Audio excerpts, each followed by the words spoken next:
to bring our amazing president, Mr. Robert Tyree, to the mic, and he's going to continue to welcome you all. Thank you. Mr. President. Yes, good evening, fellow Toastmasters, future Toastmasters, and distinguished guests. Just want to check the temperature in the room today. Give me a thumbs up if your day is amazing. Give me a thumbs down if it's a little so-so. If it's in between, you can kind of put it on the side. Oh, I got my whole family here today. Listen, shout out to my family, my Toastmasters family, my Unboxing Change family, Black Speaker Network family. Listen, this is the day y'all been waiting for. I know you've seen the flyers by Crystal York. I know you guys seen this gentleman here before. It's our very own Brian O's, but I just want to welcome you guys to Morgan State University's Toastmaster Club number 979-269. We're excited because we're looking for an opportunity to hear something amazing. I know everybody's here. They have speaking platforms, or you speak in your workplace, or you just want to become a better entrepreneur, or you came into the right place. I see some friends that are here for the first time, and I know this will not be the last. So I just want to see if anybody had any great news, something that happened amazing to you today, during the course of the week. Come off of the mic and just tell me what is going on in your life. Hey. Come on, Sunshine. I LLC'd my business this week, so I'm super excited for that. Yes. And I can't wait to start my mentorship program, and I'm just so excited. And I'm excited that my first day back as an official member, Brian's here. Like, hey, Brian. All right, I'm done. Okay, I'm getting off. Congratulations. Thank you. All right, listen, don't be shy. We want to know what's going on. This is kind of like a little bit of meet and greet. What is going on in your life? What's some amazing events that's taking place? Hello, everyone. I am Joyce Mason. This is my very first time being on. I said to the president a few minutes ago that I met Brian, not face-to-face, but virtually through GHU. I'm a mental health coach and advocate. And today I signed my very first contract for an event that I'm having July the 16th. I am scared to death, but I am going to push through because I know God is in the midst of it and he will not let me fail. So thanks again, Angie Hamlin, for letting me know about this meeting. Listen, our former president, Tasha Brown, her famous quote is, "Do it scared." So you're already in the right place. Do it square. Come on. I'm looking for that good news. What's going on in the world today? Good evening. I'm going to come off of, who's that? Danielle? Yeah, Danielle. You sure? You're a guest of honor. I will not forget my good news. Okay. All right. You sure, since you insist? I'm excited to announce that I was selected to be part of Techstars Founder Catalyst cohort in partnership with JP Morgan Chase Bank. This is an 8-week cohort with a pitch day at the end. So I hope that I will be practicing my pitch throughout this next 8 weeks, and you all will be inspired and get to help evaluate me and perfect my speech. So I just wanted to share that because I'm excited. I tried to be with Techstars like one other time, and I finally got accepted into this cohort. So this should really help scale my business, and I'm excited. Thank you. I'm going to send it over to Danielle. Danielle? Well, first of all, congratulations, and thank you for having me, hosting me, all of these things. So my good news is that prayers have been completely answered. We have 2 blood drives that have been officially approved. We're doing a whole series of life-saving missions with our college students, and we are doing a huge call to action for donors of color. So I'm happy to report that UMBC is going to have a blood drive on April 26th, and then back to back, Bowie State University is going to have one right after that. So I'll make sure to share those details with you all, as every time you give blood, we save 3 lives. So yeah, it's a big deal. So we have a lot of life saving to do, and that's excellent news. Thank you. Thank you, Danielle, for sharing. Also, Sean, I thank you for sharing as well. I'm excited for your journey because it's just starting. So do we have any other guests, any other members that want to share the good news? I think we need a segment called the good news. People are laughing. It's okay. All right. So listen, we're not going to belabor the time. We're going to hop right into it. We actually have an MC, a host for this evening. You know her as Trivia Inspirational Radio. She is on her championship flow. She's doing amazing things. Trivia, I'm going to pass the torch to you and I'll let you take it from here. Trivia. Amazing. Welcome, welcome, welcome. I can't say welcome enough to our Toastmasters, future Toastmasters, and distinguished guests. I'm excited because I met Brian before I met Brian, and I was signed up to be a part of the BSN. Didn't know what it was, but I knew I wanted to be a part of it. And when I met him, I was like, yes. Now, Brian, don't take this offensively. I'm probably older than you, but it's like Brian is my godfather of speaking. And I'm just coining that. This is my thing. So I am excited to present to you all, even as we begin tonight. I'm just diving in. I'm not waiting. I want to get him in action because I know that you all are going to be excited about what he's going to talk about. So everybody here has the ability to monetize your message. I need to hear this. But you may have one or more common myths about speaking that are holding you back. If you have an audience you are called to serve, then you are a next speaker and is ready to illuminate your next steps on your path to success. Brian Olds nervously started his own speaking journey 16 years ago as a charter member of MSU Toastmasters. Fast forward to today, now Brian Olds, J. Olds, is the first generation entrepreneur, award-winning speaker, best-selling author, and self-proclaimed certified introvert. His passion for speaking, diversity, and building relationships led him to create Black Speakers Network, BSN. As I just said, I am a member, a membership-based professional speaker development and empowerment company. With an active network of more than 15,000 speakers, BSN is committed to equipping, connecting, and inspiring the next generation of professional Black speakers. With a deep appreciation for the artistry of speaking at the helm of his career, Brian is defining success on his own terms and believe you can too. Get your questions ready. There is a question and answer segment, so don't make me ask all the questions. So get your questions ready because his presentation will be immediately followed by a live interview where you will have the opportunity to ask questions related to speaking.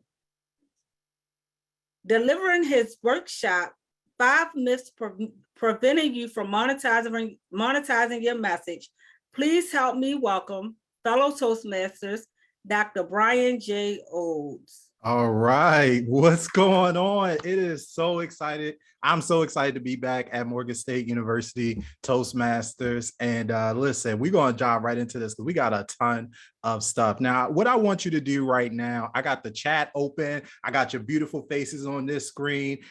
So it is going to be a interactive and great session. So I just want you to drop some $ into the chat right now. Drop some $ if you think you are ready to monetize your message. I just want to make sure that they in the right room, Tyree. I want to make sure they paying attention, Angela. I want to make sure we're good to go, Shauna. So let's go ahead. Look at all those $. I don't even know how Trivia was ready. I don't even know Angie. Yes. She just launched her business. So she absolutely is ready to monetize her message, y'all. Crystal York. All right, let's go. Now, as we go into this, here's the deal. I want to always like to start off a presentation with a question. So here's my first question.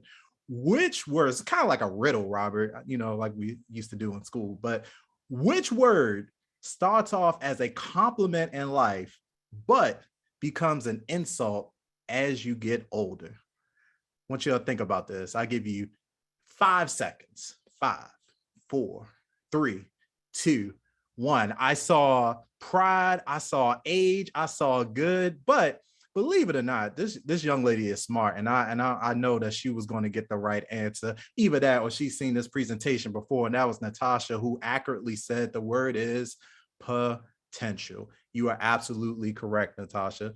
And check this out. You all have seen these kind of interesting commercials on TV promoting different drugs and pharmaceutical solutions to different ailments, and they're normally pretty funny. They have those long lists of side effects at the end, might cause drowsiness, irritability, death, no big deal. But at the end of the day, I truly believe that we all are, most of us anyway, are walking around with a chronic case of DLA. Now, I hate to be the person that comes into an incredible dynamic club like Morgan State University Toastmasters, the best Toastmasters club in the world, if I must say so myself, and be the bearer of this bad news to let us know that we're suffering from DLA. We are still in the midst of a pandemic, and nobody needs any more bad news. However, the good news is there is a cure. And fortunately, you don't have to listen to one of those boring commercials. You don't have to make any doctor's visit. You don't even have to have health insurance. All you have to do is pay attention to this presentation. That's all I got to do, Robert. That's all I got to do. Because DLA in this situation stands for delayed life ambition. Most of us, not everybody, but most of us, if I'm not mistaken, are suffering from a case of delayed life ambition. So somebody put DLA in the chat for me because this is going to become pretty important in the next few minutes as we go through this. And I want to make sure we don't lose where we are. So coming back to that, here's a little bit about what's going on with me. And it is nice to meet you. Thank you so much, Trivia, for that introduction. And yes, as Trivia mentioned, we do go way back like car seats, as many other friends and family I have here in Morgan State University Toastmasters. But guess what? I was a skinny kid from Baltimore. Not so skinny anymore. We'll talk about that later. That's another presentation. But absolutely was the certified introvert, self-proclaimed. And my goal originally, when I got to Morgan State University, if y'all don't know this, Morgan State University is known for many things. And, the school has become an excellent university of higher learning in and of its own right, but it is one of the top Black engineering schools in the country. And the reason I wanted to come to Morgan State University is because I wanted to be an engineer. Has anybody met this guy or seen him around? Yeah, this guy stole my job. He is absolutely out here. I think Pete Davidson is flying off to space in a couple of days. And so I wanted to be this guy when I was growing up. Now, I didn't know Elon Musk would go on to become the founder of SpaceX and do all the amazing things he did. But that's what I wanted to do. I sat on the floor as a little kid. Actually, I have a picture right here in the back. You might not be able to see it. But there's a picture of me in the back here, and there's a picture of a spaceman, because I grew up on the floor. If you can picture this, as a little kid watching those NASA space shuttle launches. And I said, you know what? I absolutely want to be an aerospace engineer. That is my goal. That is my dream. Anybody here had a dream? Anybody ever had a desire, and you just had this direction in life that you knew no matter what, you were not going to be deterred? And so that's kind of where I was as a little kid, made it through high school, and then made it all the way to Morgan State University until I hit a little class called Calculus 2. Now, put Calc 2 in the comments if you've made it through, if you took Calc 2 and you survived Calculus 2. Trivia says she made it through. You never made it. Crystal survived. Okay, good stuff. Listen. Calculus 2 was my limit. So for those that actually went through calculus, you'll get the joke that's there, but Calc 2 was my limit. I could go no further. And I don't know if you've ever been in a situation where you had prepared for something your entire life, where you felt like there was no other path, and ultimately life comes along and says, I got other plans for you. So there I was sitting in Calculus 2 and trying to take a test. And this was, probably one of the hardest tests I've ever taken in my life. 30 minutes had gone by. I had absolutely nothing on the page. I look out the window trying to find inspiration. Nothing was coming to me. And I just knew that I was going to fail. And lo and behold, I don't know how spiritual everyone here is. I don't know what your, personal walk is in your faith, but, I just happened to say a quick prayer. I look out the window and it is as if the clouds started to part, and I saw the answer to the test out the window. And the answer to the test was on the side of a building. This is really biblical. Side of the building. And the building was the Earl G. Graves School of Business and Management. And so that was the answer. I put the test down, left engineering school, signed up for business school, and the rest was history. However, as you all know, not everything goes according to plan. I felt lost, and it was right around that time. Yeah, Uncle Earl Tyrone, you got it. Listen, it was at that time where Toastmasters came into my life.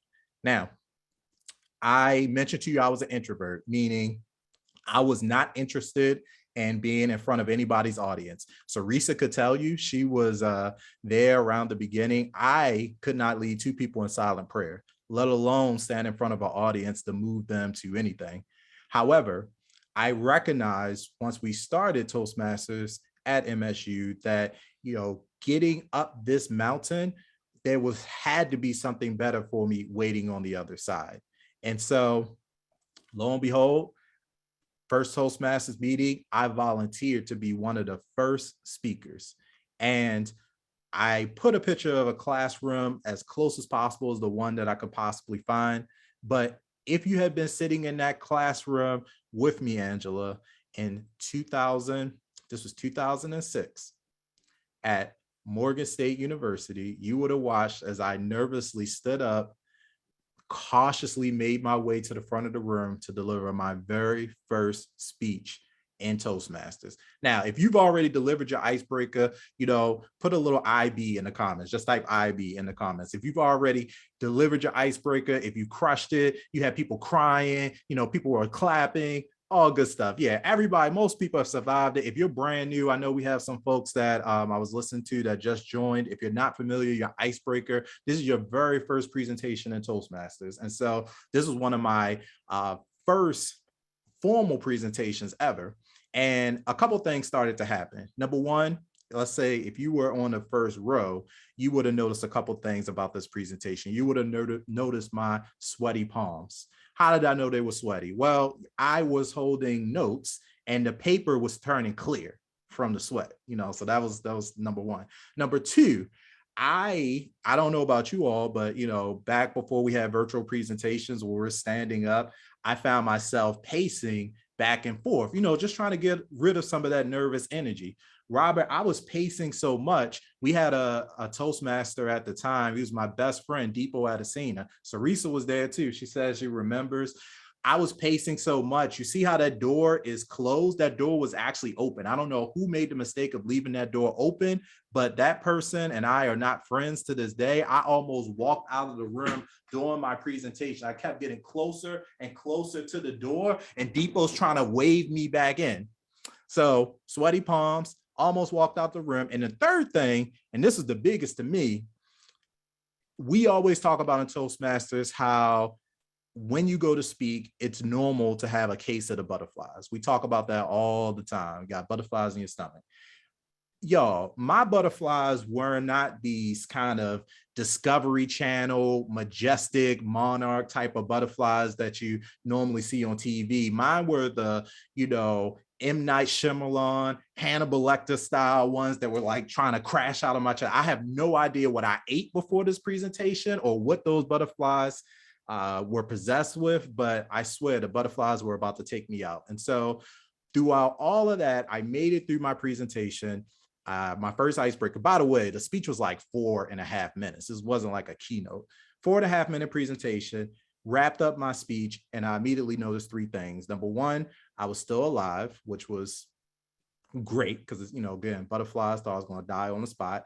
Number two, and this is where I think we adopted, things like the standing ovation and, making sure that we really get some love. If you've ever delivered a presentation in Toastmasters, you know that, even if you get up there and talk absolutely insane for 5 to 6 minutes, you're going to get you're going to get some good feedback, but you're going to get a round of applause. And that made me feel really good. I heard that I did a good job. I don't remember, but it feels like I did a good job. But the third thing, and probably the most important thing, fellow Toastmasters, is that I realized that, man, I just delivered my first presentation. I know Cheryl Nicholson is here. And, she pulled me to the side and she was like, hey, if you deliver one presentation, you could deliver two. And guess what? A few weeks went by. I delivered my second presentation, and 2 turned into 4, 4 turned into 6, 6 turned into 10, and on and on and on until I am here with you today.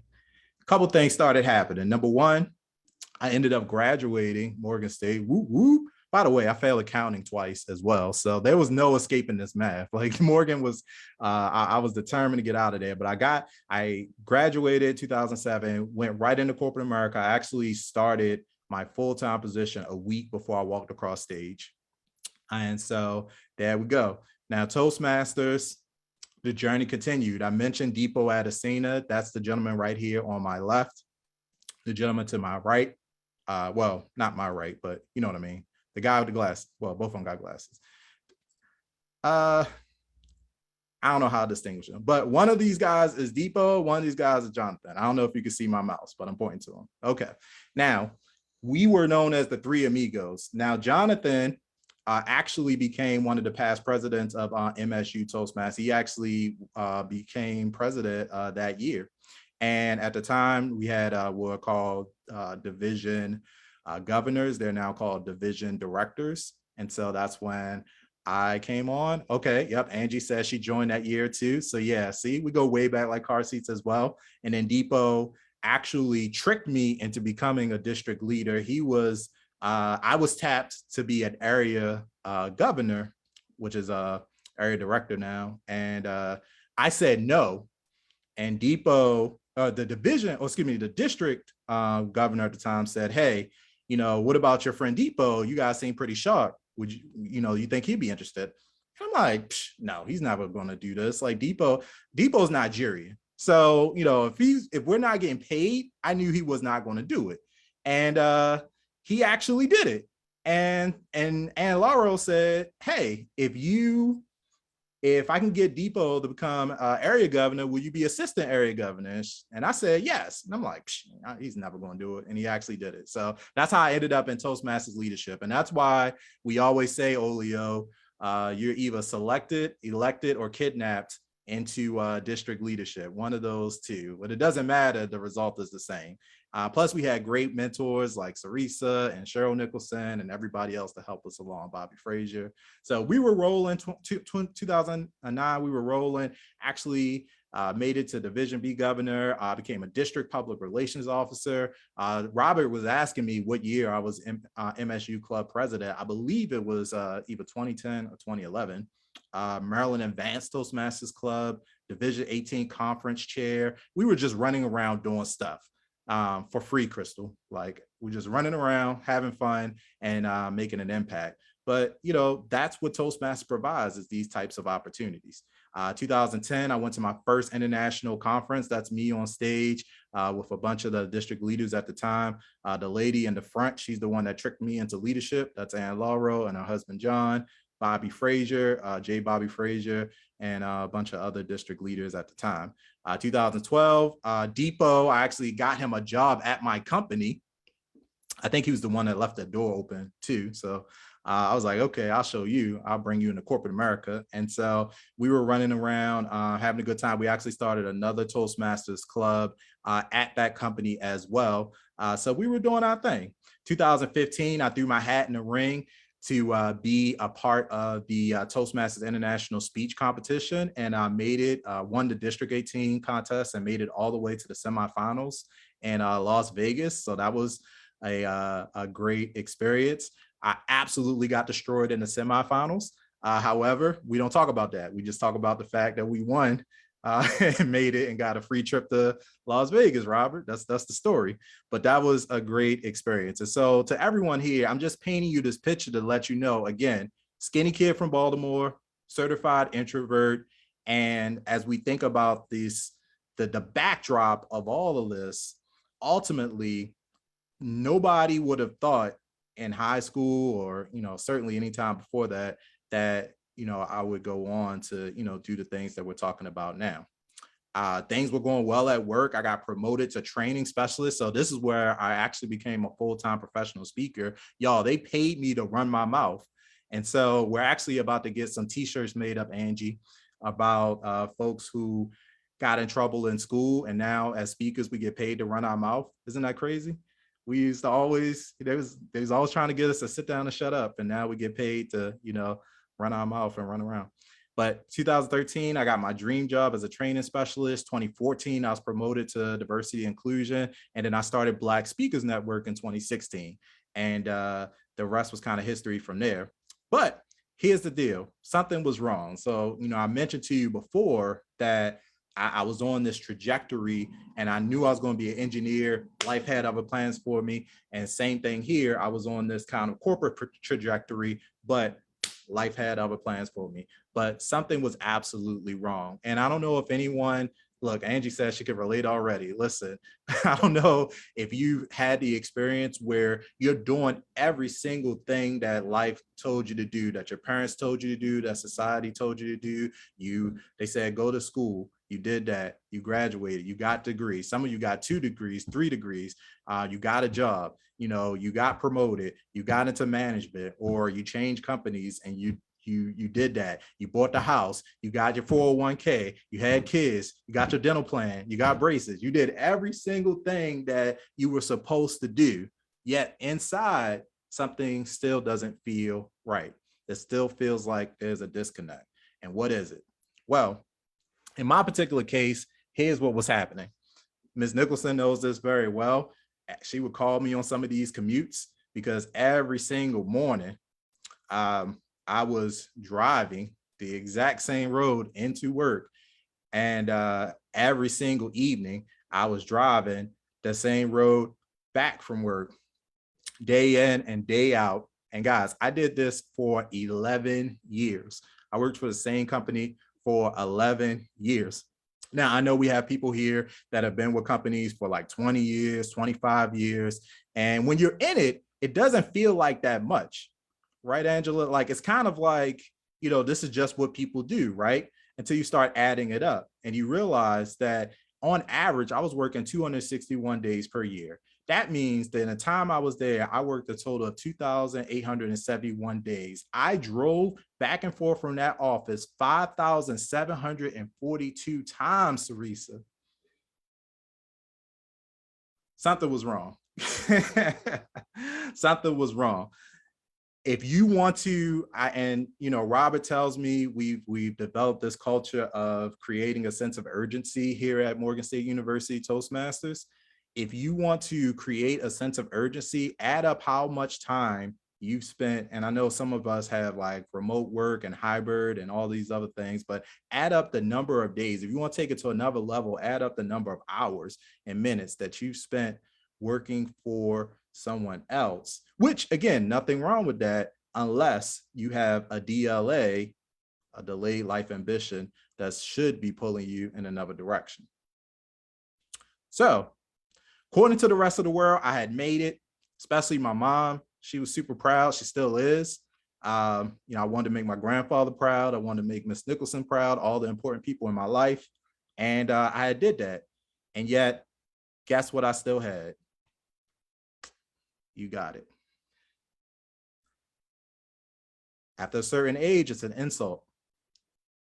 When you're 2 years old, having potential is absolutely incredible. When you're 98, having potential is an insult. There's this concept called the comfort zone. You've all seen it before. I was absolutely in my comfort zone, and that's the reason why something was wrong. I knew how to do my job. I was making good money. I had an apartment. I had my Nissan Altima. I had everything that I thought that I wanted, but I was still in my comfort zone. And by definition, being in my comfort zone, I wasn't learning anything, I wasn't growing. And so by definition, your comfort zone is actually your failure zone. If every single thing, if you are the best person at what you do at work, even within a Toastmasters club, if you're the best speaker in our club, you probably need to go, you can, I'm not telling you quit, but you probably need to join another club to continue to stretch your skills. You never want to look around in your friend circle and your company as an entrepreneur anywhere and find yourself just at the status quo. So I was absolutely safely nestled within my comfort zone. But here's what I believe. Everything you want in life, the money, the freedom, the impact, the influence, you could just fill in the blank of what it is for yourself. You don't have to tell anybody else, but write it down for yourself. But I believe that every single thing you want in life is waiting for you, but it's right outside of your comfort zone. Every single thing. And so my biggest growth, and this is consistent, whether we're going back to my days of leaving engineering to go to business, my days of all the success of, going through Toastmasters and getting tricked into leadership, to even now as an entrepreneur, my biggest growth always occurred, Olio, in the 6 to 12 months immediately after I left my comfort zone. That was the growth period. And as you can see in the chart, there's one thing that comes along with that, and that's fear. Robert talked about it in the beginning of this meeting. There's lack of self-confidence. We will find excuses.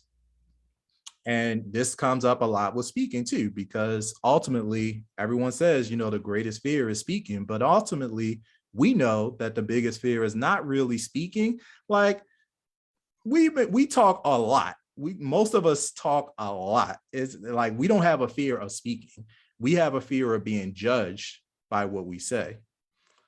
And so ultimately, the more people that you're speaking in front of, the higher that fear is going to come. So here we go. So I made a decision.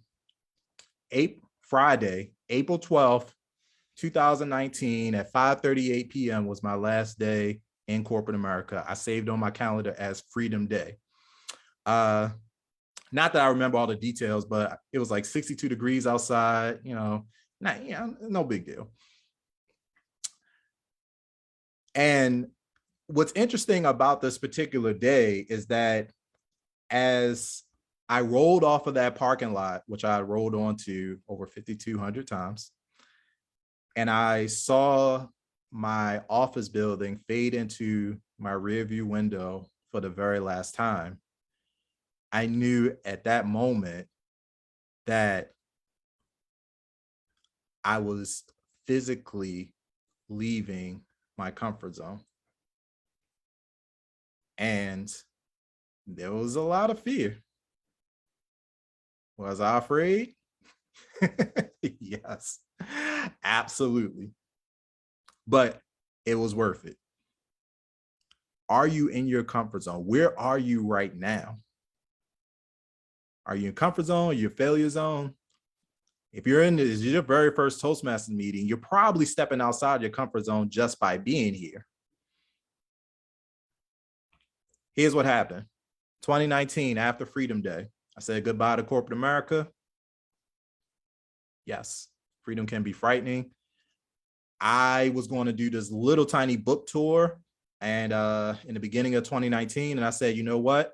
I got the time to take this book tour around the country. So we went to 11 different cities. This is me in Richmond, Virginia, hanging out with our folks down there. I went to Detroit. I went to LA, Black Enterprise event conference. I met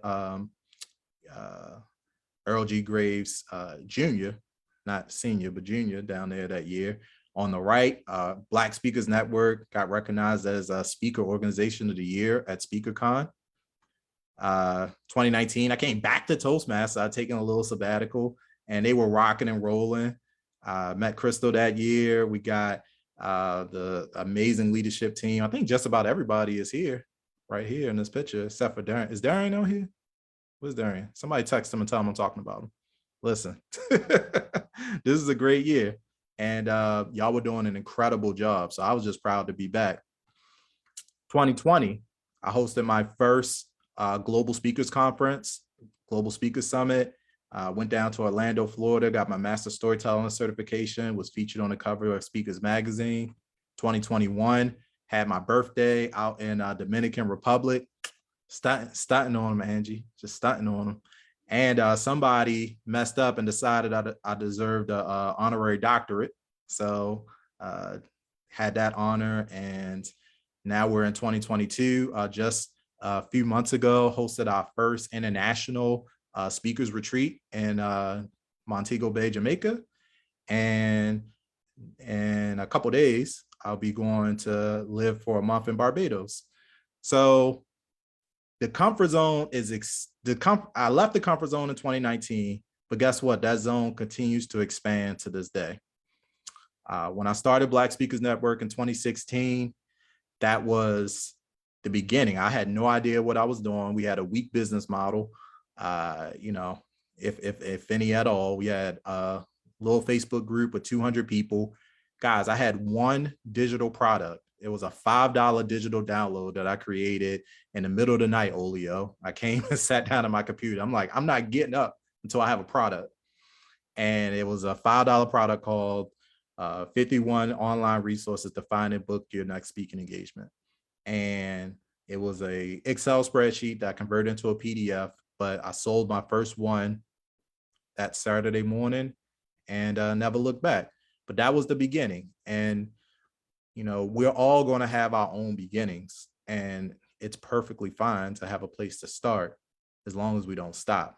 Fast forward now to 2022, BSN, just as his own business, had exceeded, it's well over 100,000 in annual revenue. We have 10 independent income streams, 600 plus paid members, and a community of 15,000, as was mentioned in the introduction. So this is what happens when you leave your comfort zone. So my question to you as we get into these myths is, what do you really want? What do you really want? Like the honest answer, what do you want your life to look like? This is more important than speaking, it's more important than entrepreneurship, but like, what do you actually want? For me, it was freedom. Darren Mitchell just came in. Good job, Rob. Freedom is my number one thing.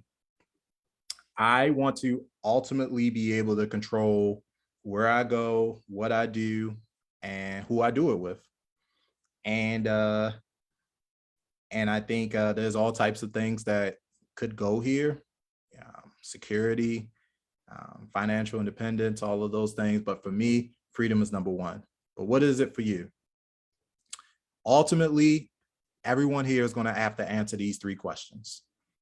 Who are you? To get out of this comfort zone. Who are you? Where have you been? And ultimately, where are you going? And if you have the courage to answer these three questions honestly, not paying attention to, what they should be, how old you are, how much you earn, where'd you go to school, what city you're in, what degree you have, what everybody else is doing in your life. For you, who are you? Where have you been? And where are you going? That being said, fellow Toastmasters, I am excited to share with you the 5 myths preventing you from monetizing your message. Because I believe for those of you that are here today and that speaking is going to be a critical part of getting you out of that comfort zone and actually creating the life that you want, then there are some important misconceptions that we have to get rid of in order to make sure that you get there. So I'm excited to share. Myth number 1, my message is for everyone. My message is for everyone. I hear this absolutely so much. And guess what? I was guilty of it. Sarisa could tell you, you saw the pictures of Depot and I. We were rolling around our first few years speaking, talking to anyone who would sit still long enough to listen. I drove one time on my lunch break to West Virginia. Anybody know where West Virginia is? Yeah, it's not close to Hanover, Maryland, that's for sure. I drove an hour and a half to West Virginia to deliver a 20-minute presentation and then drove back on my lunch break. Definitely got in trouble. So your message is not for everyone. But here's the truth. If you try to speak to everyone, you will ultimately be speaking to no one. If you try to speak to everyone, you will ultimately be speaking to no one. So one of the first things you have to do as you work to monetize your message, fellow Toastmasters, is simply realize that there are approximately 7 billion people on the planet. There ain't no way you talking to all of them. And, you know, most of them don't speak English. So let's start with that. But outside of that, it's you only need a small number of those people, a very, very small number of those people to actually achieve your goals. So what I want to help you do with the little bit of time we have left is help you find your speaker sweet spot. And again, we're still on myth number 1, but finding your speaker sweet spot is one of the first things that we walk our speakers through in Black Speakers Network so that we can have clarity on absolutely who we're going to be speaking to. Now, finding your speaker sweet spot is the intersection of 3 very important areas. Number 1 is your passion. Obviously, your passion is self-explanatory. What is it that you love to do? What is it, Crystal? Is it graphic design? Is it fundraising? I know you're great at both of them. Which is it? What do you absolutely love? Now, here's a question that you may want to consider. What is it that you would speak about? What is it that you would do? What is it that you would create for absolutely free? Nobody paid you. You would just do it because you felt like that. You just do it and the time passes by and you don't even realize it. What is your passion? The second thing you have to figure out is your expertise. Again, we're talking about finding your speaker sweet spot. Can't speak to everybody, so you have to narrow it down. But what is your expertise? And so here you're asking yourself the question, what is it that you know? I have a confession for you. Most of you know how to do something better than anybody else in your circle. There's something that people are consistently asking you for advice for. There are skills, there are talents that come naturally to you that other people are literally praying for. There's information, there's books that you've read, there's life experience that you've had, there's degrees that you have, there's work experience that qualify you to charge money and help other people solve a particular problem. So here you really want to think about what are the problems that you've solved in your own life. It doesn't matter if you solve them for yourself, if you solve them for an employer, if you solve them as a part of a nonprofit organization, and then document that and really give some consideration to what that might be. So you got your passion, your expertise, and the third area that you want to consider is the market.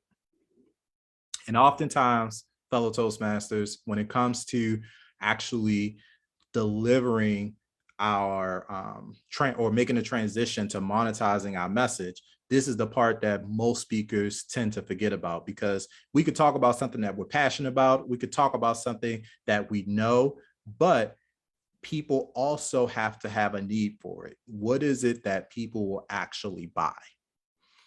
And this is ultimately important for any sort of business. I mean, it doesn't really matter if you are, starting a barbershop or a bakery or, an accounting firm. Every single business has to answer these 3 questions. And when you answer them, you want to operate at the intersection of your passion, your expertise, and the market demand. If you operate just with your passion and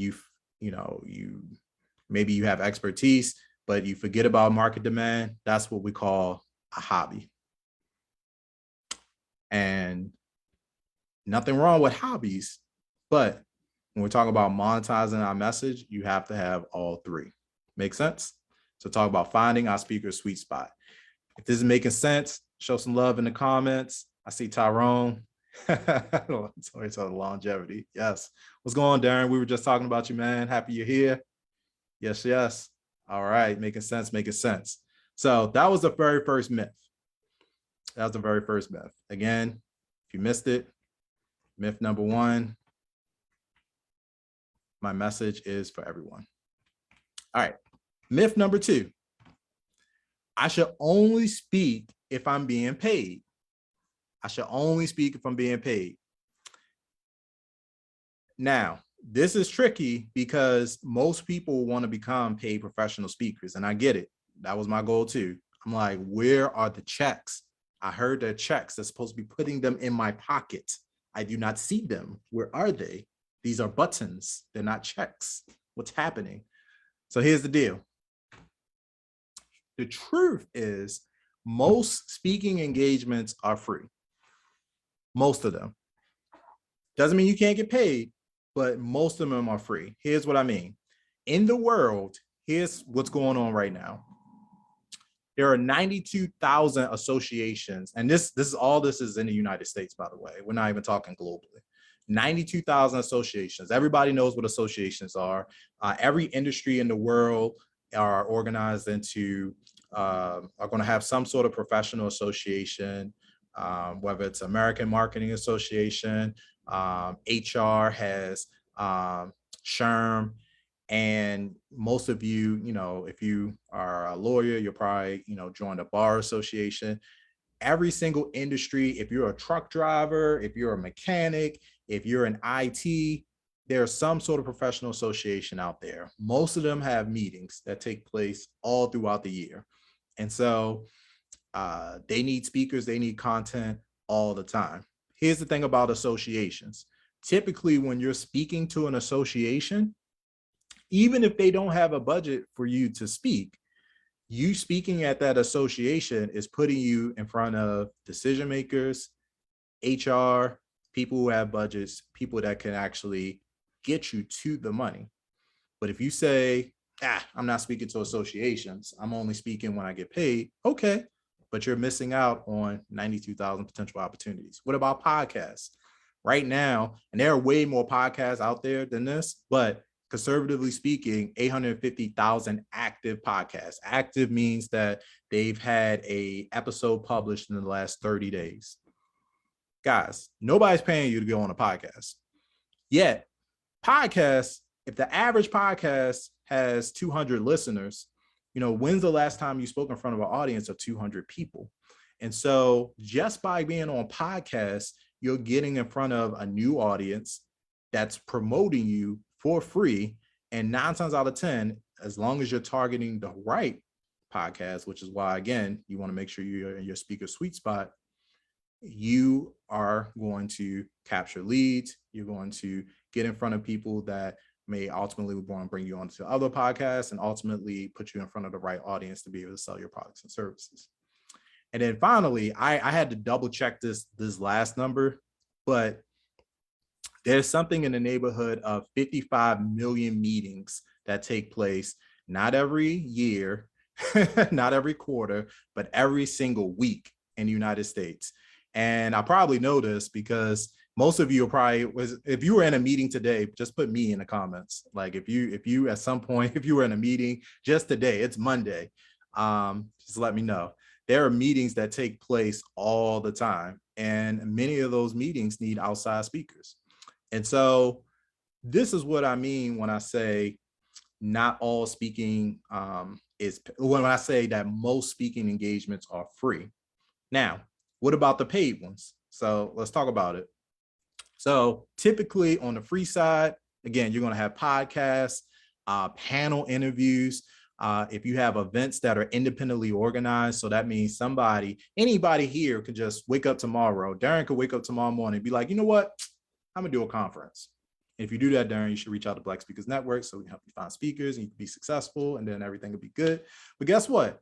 But Darren, you have a podcast. I know you have one, or you start one, create one. You and Crystal. Podcast isn't new. Independently organized events, associations, and meetings, as well as conferences, they typically are not paying for speakers. Most of the time, they are sponsoring. They're reaching out to companies to sponsor, and then those sponsors are then either supplying their own speakers or they're just essentially breaking even for the event. So unless you're the keynote, you're probably not going to get paid, but that doesn't mean you can't speak to hundreds and in some cases thousands of people in person or virtually. And then of course, everyone has heard of TEDx, and you should probably know, like most speakers have a goal of being a TEDx speaker, but a TEDx is not going to pay you. They're not even allowed to pay you. And so, but again, it could be a great opportunity. Now let's jump over to the fee side. Corporate training and workshops. Absolutely. This is probably where the vast majority of paid speaking is going to occur. If you're delivering training, most companies aren't going to bring you in and say, hey, can you come speak to us for free? No, they're going to have some sort of budget. Typically, that's going to go through the training department or diversity and inclusion or some sort of budget that they have set aside for employee development. Large conferences and keynotes are going to have a fee set aside typically, and for a multi-day conference, there may be multiple keynotes throughout the day. Colleges and universities, if you go through, this was one of my first paid speaking opportunities right at Morgan State University. Office of Student Activities has a budget for speakers. Most state schools and universities has a budget for speakers because they need to be able to bring in external thought leaders to talk to students. And then foundation and keynotes. So again, just recognize the difference. Whether you're speaking for fee or speaking for free, it's fine, but I really want to discourage you from just looking at all speaking opportunities to be paid, because if you do, you're leaving a lot of potential money and opportunity on the table. All right, myth number 3, we got 3 more and then we're done and we'll go to Q&A, Robert. So myth number 3, the best speakers make the most money. The best speakers make the most money. This is common, and I can understand why people may feel this way, because logically you're like, if I'm the best storyteller, if I can make people cry, I can make people laugh, I can sing, I will absolutely be the highest earner. And typically that's not the case. At least when it comes to professional speaking, what actually happens is the best salespeople are actually the ones that make the most money. It's the best salespeople. And when you're a speaker, you're ultimately going to be selling something. You're going to be selling some product, some service. And I don't know if you've had the opportunity to go to a conference or an event or just be in the presence of, not in Toastmasters, but just, some other event. Maybe your company hosted something and they brought in a speaker and you're just sitting there, you're listening to them and you're like, man, this guy really can't speak. Like he has, I mean, I know I have some filler words, but every other word is a filler word. Like, I'm not following his story. His handouts got typos on it. Like, how did this guy get this speaking opportunity? And you start to realize that he probably was not a great speaker, but he's probably an excellent salesperson. He was able to sell himself into that organization and sell the organization on the solutions that he provides. So, salespeople. Now, here's the thing. There are 10 ways to monetize your message. There are actually 20 or more that we teach within Black Speakers Network. So I brought 10 just here as a baseline, but these are the 10 that you're probably going to see most commonly. Books, of course, and in a lot of cases, you're not getting rich off of a book. Just to be honest with you, I know many of us have goals to write a book, but a book essentially becomes like the best business card that you can buy. You hand somebody your book, it instantly creates your up levels your credibility. It can get you media interviews. It can, you can absolutely monetize it, because now, let's say, you know, you're speaking to a college or a university, or you're speaking to an organization and you have books, you can actually write those books into your contract and have them purchase your books and get your speaker's fee. But generally, you know, books aren't going to be kind of the thing that gets you to six figures, but they're really, really helpful to have. But you ultimately want to make sure that you ultimately can choose, and you don't have to do all of these, by the way. These are just examples of ways you can monetize your message, but you have to have something to sell. Courses, consulting, coaching. You can host your own events, or you can partner with other people to create events. You don't have to do it all yourself. You could create an agency, so you have other people that are actually working for you, which is now, it's easier than ever. There are, between Fiverr and Upwork and all the other places to go to get talent all around the world, it's never been easier to actually create your own agency. Memberships, like we have at Black Speakers Network, our membership started at $15 a month. Now it's $35. So if you can offer something on a consistent, at a consistent basis that people want, then, you know, memberships and subscriptions might be the way to go. Digital products, downloads, PDFs, affiliate products are very interesting, because with affiliate products, guys, you don't even have to create the thing that you're selling. Somebody else can create it, give you a link, and you get a percentage of all of those sales. I make a lot of money on affiliate products, and it's so fun because I'm walking around in Target minding my business, and I look down and I see an email, Stripe, PayPal, and I had nothing to do with that sale. All I did was, you know, share it, and somebody else closed the person, somebody else, you know, is fulfilling it, somebody else is dealing with it. All I had to do was share it. So affiliates are great. And then of course, physical products like t-shirts and things of that nature. But bottom line is, you have to have something to sell if you're going to monetize your message. Notice speech isn't on here. Speech isn't on here. Very rarely is your speech going to be the end all be all to solve somebody's problem, at least not fully. They're going to need a deeper way to work with you. And again, that's what we focus on in BSN. Just said this, you need to sell a product or service that solves a specific problem. Yes. All right, myth number 4, Toastmasters is only practice for speaking. Toastmasters is only practice for speaking. This is a huge myth. We got to get this out the way right now. This is going to be like church. I need everybody to come to the front of the congregation right now. Toastmasters is not practice. Listen, you do this thing right, Toastmasters could be one of the most valuable. First of all, every single person in here should be writing off their Toastmaster dues. So when dues come around, nobody should be trying to figure out like where the money's coming. Like, write it off at the end of the year. This is professional development. If you're an entrepreneur, talk to your tax person. This is not financial advice, but I've never paid Toastmasters out of my pocket. This is a business expense. Now, that being said, here's the truth. Toastmasters can open up multiple doors of opportunity, even as a professional speaker. I recommend every single person. This is why I will be a member of MSU Toastmasters forever. I think it's built into my will.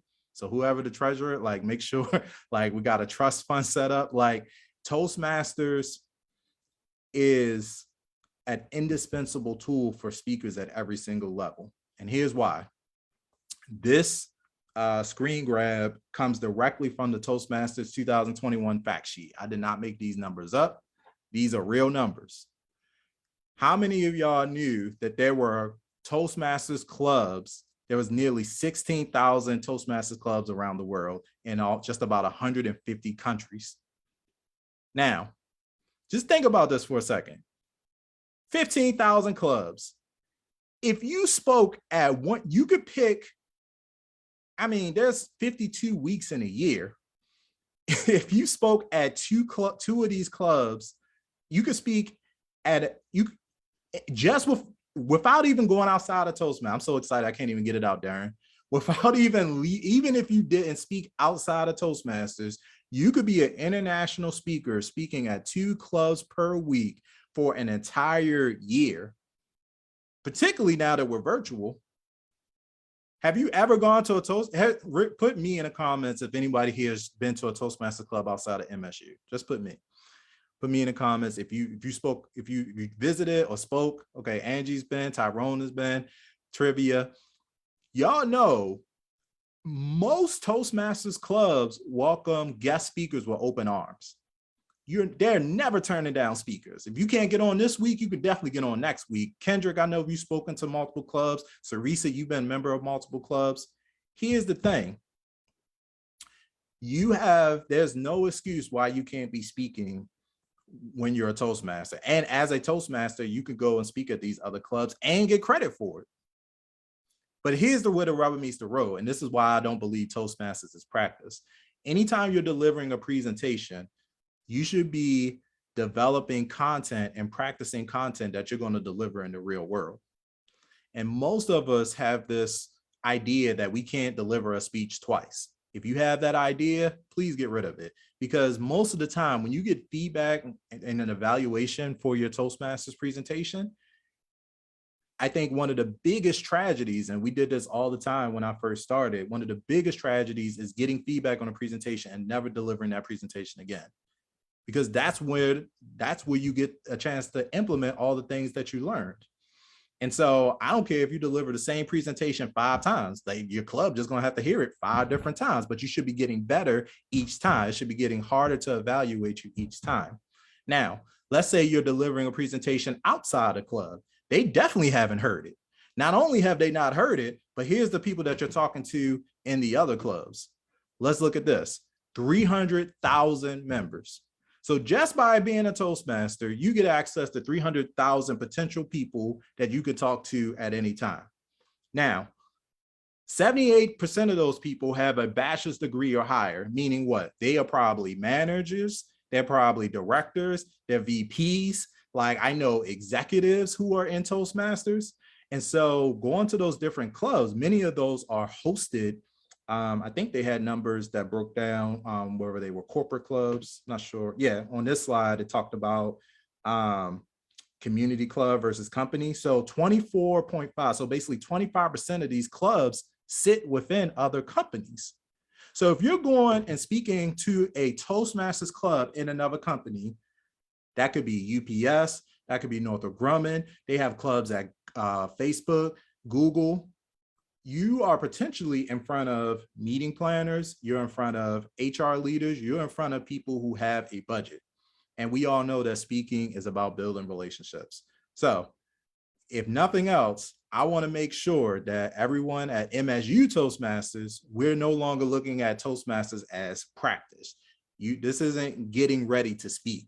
This is a professional development program that is built into your existing development as an existing speaker. So let's do that. All right, Robert, we at the end, man. We got one more myth left. Y'all ready for the last myth? Here we go. Then we're going to sleep. We're going to put this to bed. Myth number 5 is I'm not ready to be a professional speaker. This is myth number 5. We got to put this one to bed too, Crystal, because we already know that Eric Thomas is saying, don't get ready, stay ready. But what does that mean? Here's the truth. Your audience doesn't care. They don't. They don't care if you're ready. They don't care if you're nervous. They don't care if you got butterflies. They don't care if your bank account's about to get withdrawn. They don't care. Like, they don't care. They don't need you to be perfect. They just need you to be able to solve their pain. That's it. If you can do that, is it. I just went to the dentist a couple of weeks. I actually had 2 root canals this year. I don't know what's going on with my mouth. But I mean, when I was in there and my mouth was hurting, Sarisa, and, you know, my dentist, he's going through the options. Like, I wasn't in there like, oh man, I wonder if this guy, if he was summa cum laude, I wonder if he's out of debt, I wonder if he's, how's his confidence? Like, I don't care. Can you fix this? Yes. Okay, great. And that's the way your audience is looking at you as well. So again, if you're thinking you're not ready to be a professional speaker, think again, because there are people right now who are ready to book and pay you to speak and or buy your products and services right where you are. Everything sucks. The first version of everything sucks. I don't know if anybody had the experience of having an iPhone 1. Anybody have the first iPhone? The iPhone 1 sucked. Darren, you're in IT. You probably remember this. The iPhone 1, it wasn't even, first of all, you had to have AT&T to get it. Who the heck has AT&T in like the early 2000s, late 90s? You had to have AT&T. There was no app store. No app store. I don't even think it was a touch screen. It might have been a touch screen. I don't know. It wasn't fast. It sucked. And so they came out with a version 2 and a version 3 and a version 4 and a version 5 and a version 6. Same thing with you. Like if you are speaker 1.0 right now, you got to get your reps in, y'all. We got to go. So you can be on speaker version 2.0, Tyree 2.0, Sarisa 3.0, Angie 4.0, Olia 5.0. Like we got to get to the next version. But the only way the next version is going to release is if we get out there and do the work necessary so we can get the feedback to get upgraded. So everything sucks at first. So if you feel like you're not the best, don't worry about it. My first digital product, I already told you, it was terrible. It was $5. It was still bad, but it still sold hundreds of dollars worth of those $5 products. So I'm gonna encourage you not to let perfection stand in the way of progress. Guys, we are done. Start where you are, what you have. We talked about your DLA. What is your delayed life ambition? As we close up, I really want you to think about this. Do you have potential? And if so, what are we going to do about it? Drop in the chat. Just put the number. Which myth has been holding you back, if any? Was it number 1, number 2, number 3, number 4, or number 5? Was it a myth that your message is for everyone? Was it the myth that you should only speak if you're being paid? Was it myth number 3 that the best speaker is the one that makes the most money? Is it myth number 4 that Toastmasters is only practice? Or is it myth number 5? Just drop it in. I'll go back to it. Just drop it into the comments. Put the 1. I see Sarisa said 5. Angela said 5. Shauna 5. Everybody's 5. Dang, next time I deliver this, I'm going to just skip all the other ones and we're just going to focus on number 5. Yes. But I absolutely agree. Guys, if you have questions, now is the time. Whatever amount of time we have left, I'll be happy to get to those. It is always a pleasure being back home at Morgan State University. Absolutely, let's keep in touch. If you're interested in Black Speakers Network or learning more about what we're doing, you can find out more at blackspeakersnetwork.com/join. And we absolutely be happy to help you monetize your message this year and beyond. But with that said, keep in mind, this is not a dress rehearsal. This is not a dress rehearsal. Don't you let somebody come up to you this year, next year, or any time in the future and tell you that you have potential.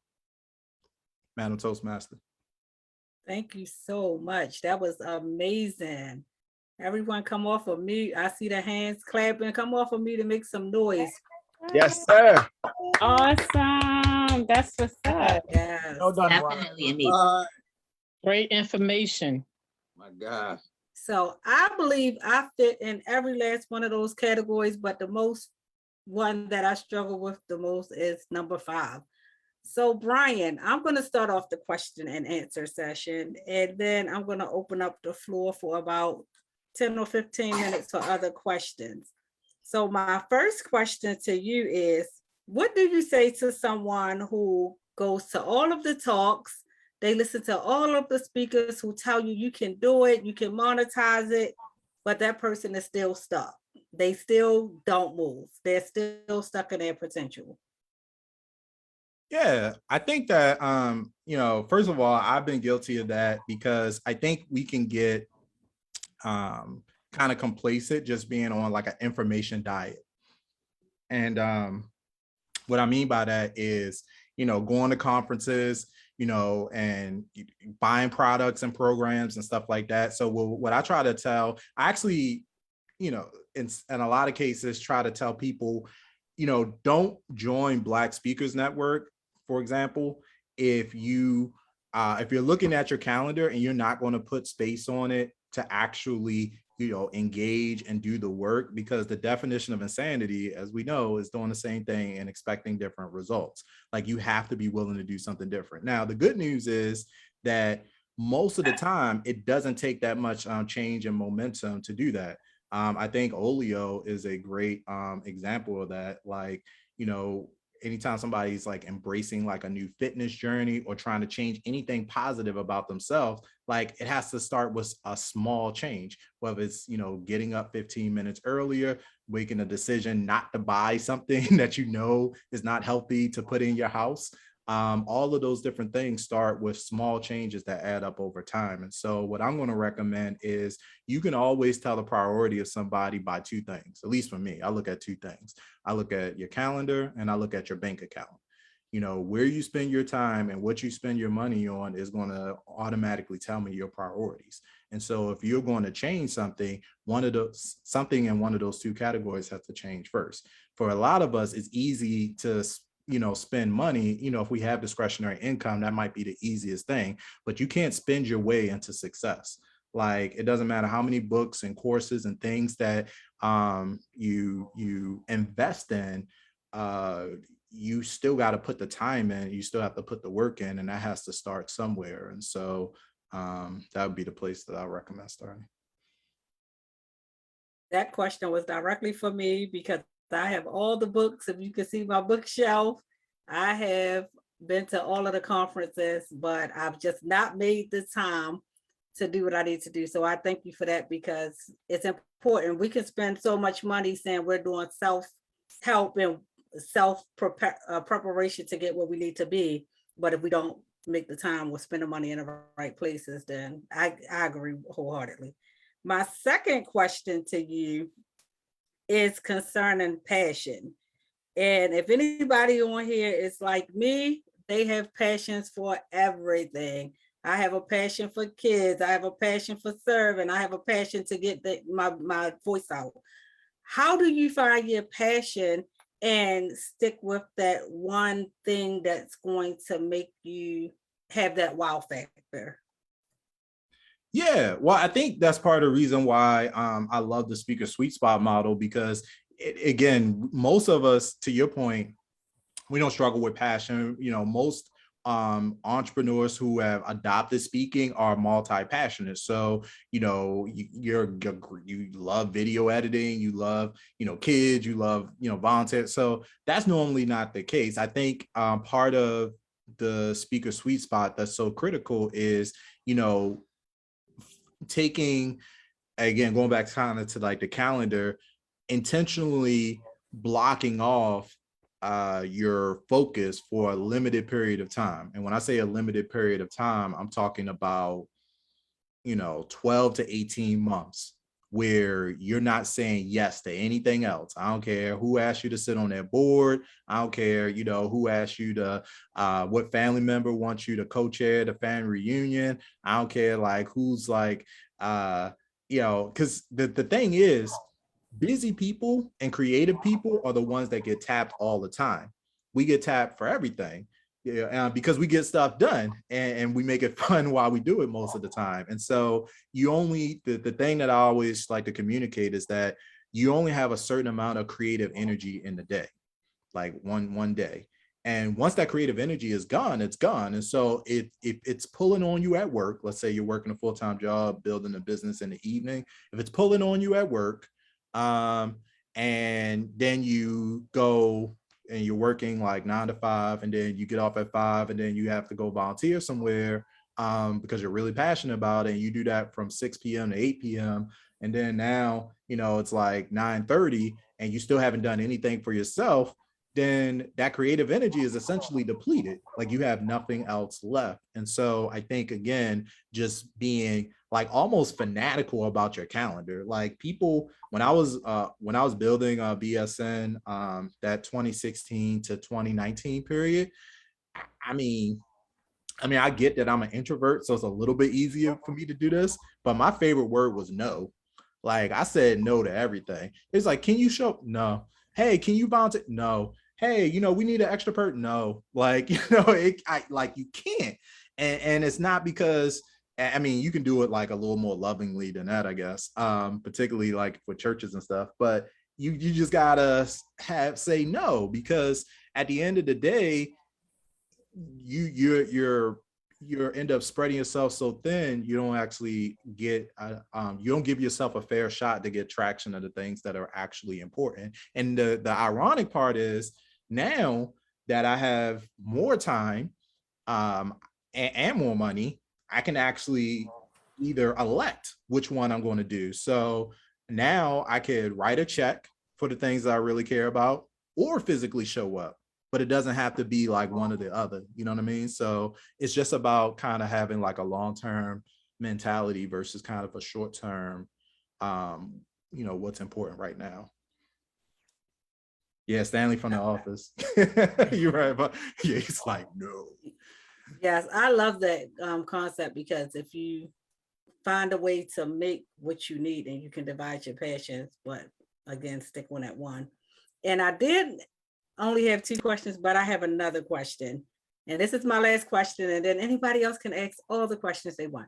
But my question is, when you're talking about monetizing, and you gave us a list of 10, you said there's a whole lot more.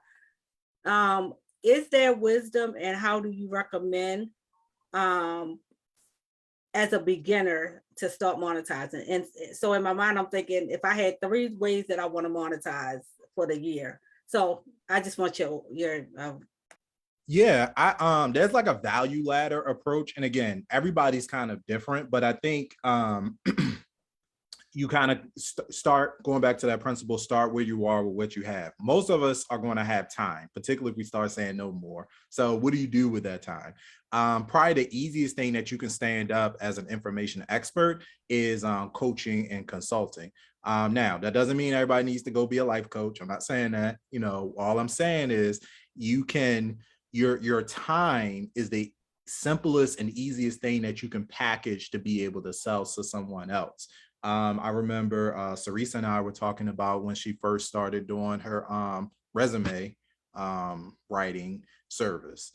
Sarisa didn't have to go out and spend $5,000 on a website. She didn't have to package up a course. She didn't have to, like run Facebook ads and do all this other like crazy stuff. She just had to sit down for like 30 minutes to an hour somewhere and like go over, like do the work. And so that's the reason now I feel like as an economy, we are shifting fundamentally to more of these portfolio careers. So no longer are, it's almost kind of weird, if you meet somebody and they don't have like a side hustle, or like they're not doing something. Like most people are doing something, like 2 or 3 things for the most part. And I think that's the way that the world is pretty much trendy, because your time combined with these technology solutions is creating a open marketplace for us to be able to deliver our products and services in a profitable way, in a lot of cases without leaving our homes. And so you could start up a service and through marketplaces like Fiverr and Upwork, if you know how to design websites, if you know how to edit video, if you are a great writer, copywriting is one of the top needs in our profession.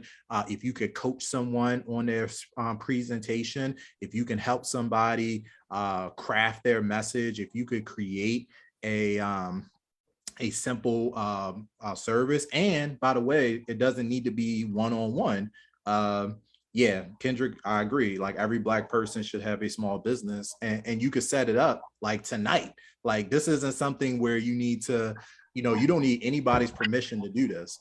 Now, when you're ready to formalize it, I recommend doing with Sunshine did, which is, you go through the process, get your LLC, have a separate bank account and all that. But at the end of the day, you don't need, and you can wake up tomorrow morning and say, you know what, I'm in business. Ain't blessed person going to stop you from going out and charging somebody for your time, as long as somebody in the free market thinks that what you're offering is worth it. You need a space on your calendar, you need a PayPal account, and you need a way to like, deliver whatever it is that you're going to deliver. So that's kind of that part. So starting at the value ladder, I think however you can use your time, coaching, consulting, group coaching, things of that nature, or consulting, it's probably the easiest thing that you can deploy without a whole lot of time, expense, or overhead. Typically, you're not going to have to hire anybody. You're not going to have to buy anything really. But as you start to scale, you want to probably invest in, probably a more formal website and things of that nature. Particularly as a speaker, if you're delivering content, that falls under the same category. Like, the newest speaker, the brand newest speaker out here, at a minimum, should be charging $1,500 for a presentation. Again, we're talking about organizations that have budgets. So corporations, colleges and universities, foundations are kind of the main sweet spot. But if you're charging $1,500, $2,000, $2,500 for a presentation, you're delivering that one time and walking away with a check.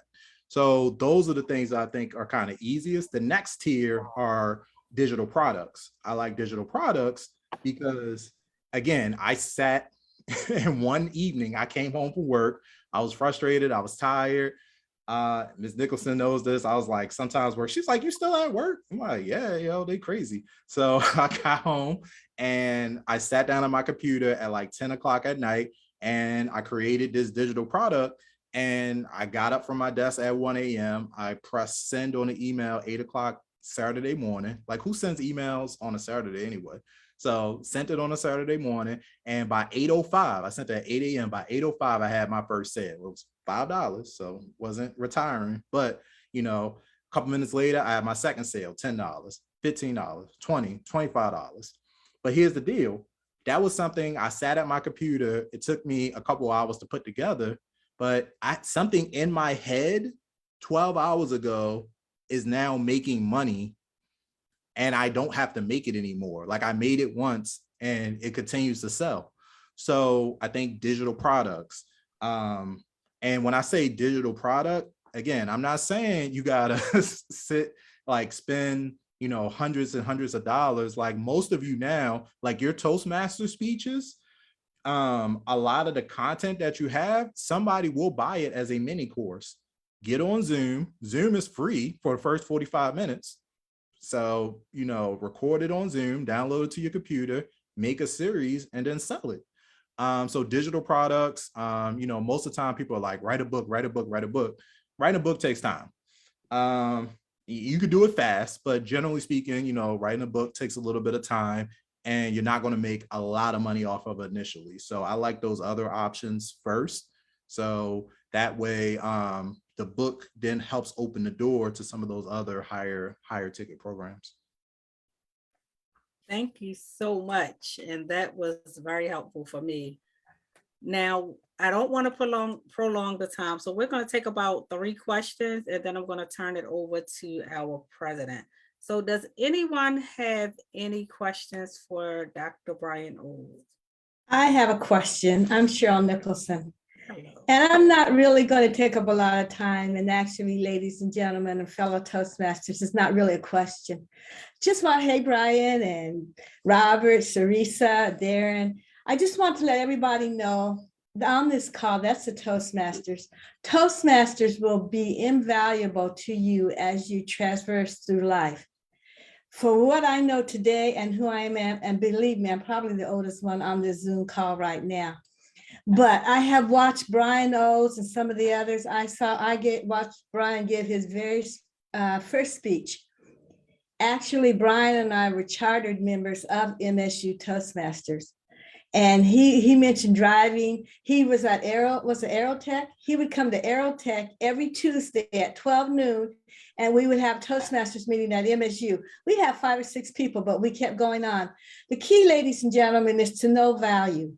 Value, what is value? And Brian brought out all the salient points. I'm not going to go over his speech or anything like that, but you have to stick to things.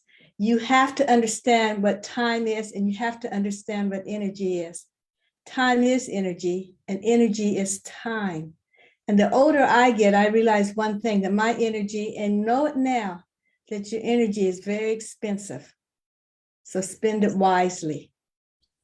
You have to know how to spend your energy. And I would not be where I'm at today if it hadn't been for my Toastmastering skills. And I'm at the point right now in my life, I'm like, okay, so what am I going to do next? I owned a business in Denver, a very successful catering business, started a business from scratch. But you know what I think I'm going to do? And I'm going to call you, Brian, because I got a great idea. What I want to do next, but I'm going to hold it for a minute because I'm a little superstitious when I put it all out there. But I just thought of something. But you guys, for those of you in Toastmasters, I'm still MSU Toastmasters. I will forever pay my dues. A lot of you don't know me, have never seen me.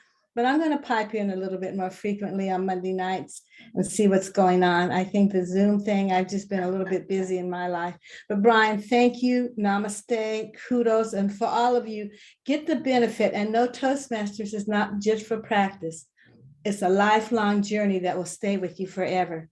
So keep on keeping on, like my grandmother used to say. She lived to be 106. Thank you. Thank you, Mama Nick. Yes. You're Ms. Nicholson has been my mentor since day one, and like MSU Toastmasters, there are many reasons why this club would not exist if it wasn't for her. Okay, I know. So Yeah. thank you for sharing. You're more Thank than you. welcome. Okay, anyone else? Kendrick says she wrote doctor on my business card. I Right. did, Kendrick, I did write that. Do you remember that? I Awesome. still have that business card, actually. And it reminds me that I'm going back to get my PhD in engineering research education. And when my business does $1 million annually, that's when I'm going to go. Amen. That's what I'm talking about. So I really enjoyed this meeting. I really enjoyed the spotlight. And I'm going to turn it over to our president, Mr. Robert Tyree. And again, thank you, Toastmasters, future Toastmasters, and distinguished guests. Thank you so much. Y'all, come on, can you clap it up for Brian? That was, I got notes and more notes on my phone. I had a question, but Ms. Cheryl actually kind of like asked a question for me, like, how does Toastmasters improve your leadership ability? And Brian, you spoke about it already, but like, I just thank you for once again coming back home. You're always family. This is your place, and y'all, this was amazing. Like, this is our second spotlight speaker. It was an idea that the officers had, and I did, you guys.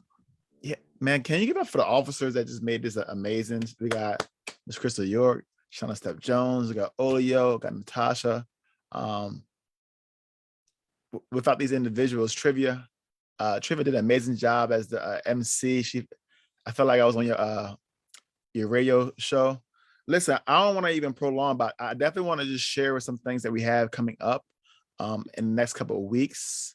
Give me 30 seconds and all